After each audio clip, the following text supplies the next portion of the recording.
Selamat siang Ibu Siska dan teman-teman. Kami dari kelompok sosiologi akan mempresentasikan tentang masalah sosial. Sebelum kami mempresentasikan video, kami akan memperkenalkan diri. Halo semuanya, nama saya Dinara Safina Nawawi. Saya Sheila Omul Rafika. Saya Aristiawan. Saya Hans Reksi. Dan mari kita lihat videonya. Hai, aku Sheila. Jadi aku di sini akan mewawancarai. Halo semuanya, aku Shani. Jadi, aku mau nanya ke kamu. Kamu tahu nggak sih perundungan itu apa? Tahu? Apakah perundungan itu termasuk masalah sosial? Iya, termasuk. Apa sih faktor penyebab dari perundungan? Faktor sosial, dia tuh berarti nggak ada rasa empati ataupun simpatinya terhadap orang lain. Oke. Ya. Untuk solusinya itu apa? Mungkin memperbaiki lingkungannya, terus lebih disemangatin lagi untuk ke arah yang lebih baik. Oke. Terima kasih Shani. Iya, sama-sama. Halo, saya Ari. Saya mau wawancara. Atas nama siapa? Atas nama Faiz. Ya, Kak Faiz. Apakah perundungan termasuk masalah sosial? Menurut aku sih iya, karena tergantung apa ya, dari definisi masalah sosial aja kita tahu kalau masalah sosial itu adalah masalah yang terjadi pada setiap di lingkungan kita kan. Nah, perundungan itu salah satu contohnya ya kayak gitu. Apa faktor penyebab perundungan? Faktor-faktornya sih mungkin karena kenakalan remaja kali ya, atau kayak Remaja. pergaulan bebas karena kita nggak terbiasa dengan lingkungan-lingkungan sopan, sampai akhir ujungnya terdapat kayak perundungan gitu. Oke. Apa contoh perundungan yang ada di sekolah? Mungkin kalau kita ambil dari salah satu contoh yang ada di sekolah tuh mungkin bisa kayak perundungan kayak pembulian karena individu itu mempunyai kejelekan tertentu, sehingga dari suatu kelompok yang membulinya itu merundung si korban tersebut. Solusinya? Untuk solusinya menurut aku sih karena lebih ke diperbaiki pertemanannya, pergaulannya. Kita pilih pergaulan yang kayak lebih baik aja, kayak mungkin mengganti kegiatan-kegiatan negatif ke kegiatan-kegiatan positif. Oke, makasih Kak Faiz. Ya, sama-sama. Halo, saya Reksi. Saya akan mewawancarai salah satu orang, yaitu nama kamu siapa? Istianu. Oke, saya akan menanyakan, apakah perundungan termasuk masalah sosial? Ya, masalah. Kenapa bisa disebut masalah sosial? Kayak masalahnya itu bisa menyebabkan kayak orangnya itu menyebabkan depresi berat. Terus seseorang tuh merasa dirinya tuh kayak paling nggak sempurna, kayak orang-orang lain gitu. Oke, apa sih faktor penyebab perundungan? Faktor penyebab perundungan itu seseorang tuh bisa aja mau mengakhiri hidupnya karena dia tuh udah nggak tahan lagi kayak dibully gitu. Contoh apa sih yang ada di sekolah tentang perundungan? Contohnya itu kayak misalkan kayak bully fisik, terus bully kayak fiber gitu.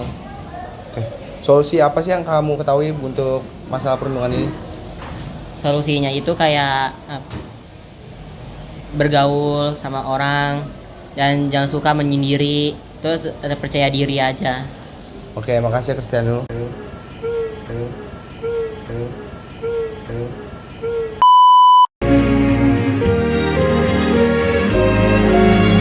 Finding the right words to use for this song.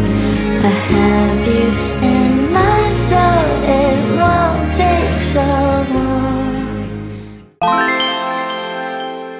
Kesimpulan dari artikel tersebut adalah kemiskinan sering disalahkan pada individu, padahal terdapat faktor-faktor besar yang mempengaruhinya. Seperti pertama, stigma individu. Masyarakat kerap menyalahkan individu miskin tanpa melihat konteks yang lebih luas.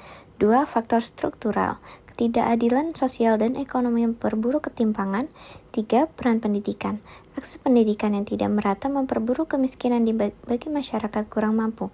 4. Kebijakan ekonomi. Kebijakan yang tidak inklusif memperparah kondisi mereka yang sudah kesulitan.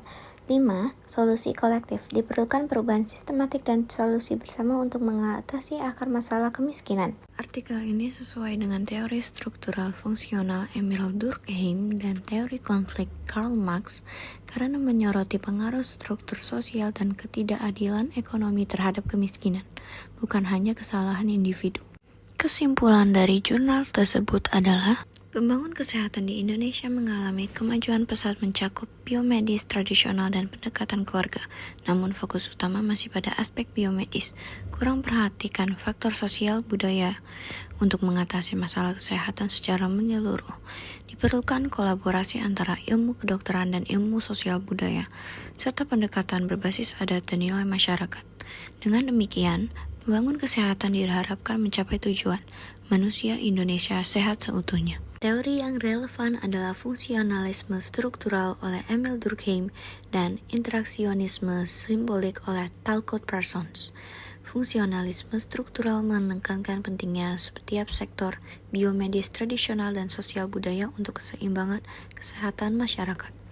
Sementara itu, interaksionisme simbolik menggarisbawahi pentingnya nilai, simbol, dan norma sosial dalam membentuk perilaku kesehatan. Keduanya mendukung pendekatan kesehatan yang holistik dan terintegrasi antara aspek medis dan sosial budaya. Perbedaan 3 teori tentang masalah sosial adalah teori fungsionalisme struktural. Pengertiannya adalah menekankan bahwa setiap bagian dalam masyarakat memiliki fungsi tertentu yang berkontribusi pada stabilitas dan integrasi sosial. Masyarakat dipandang sebagai sistem yang saling terkait. Tokoh utamanya adalah Emil Durkheim, menekankan pentingnya norma dan nilai dalam menjaga solidaritas sosial. Teori konflik, pengertian menganggap bahwa konflik antara kelompok atau individu terutama yang berkaitan dengan kekuasaan dan sumber daya adalah pendorong utama perubahan sosial. Fokus pada ketidakadilan dan pertarungan antara kepentingan yang berbeda. Tokoh utamanya adalah Karl Marx. Teori interaksionisme pengertiannya menekankan makna yang dibangun melalui interaksi sosial, fokus pada bagaimana individu menciptakan dan mengekspresikan makna dalam kehidupan sehari-hari. Tokohnya adalah Talcott Parsons. Bombastic side eye. Halo aku Ari.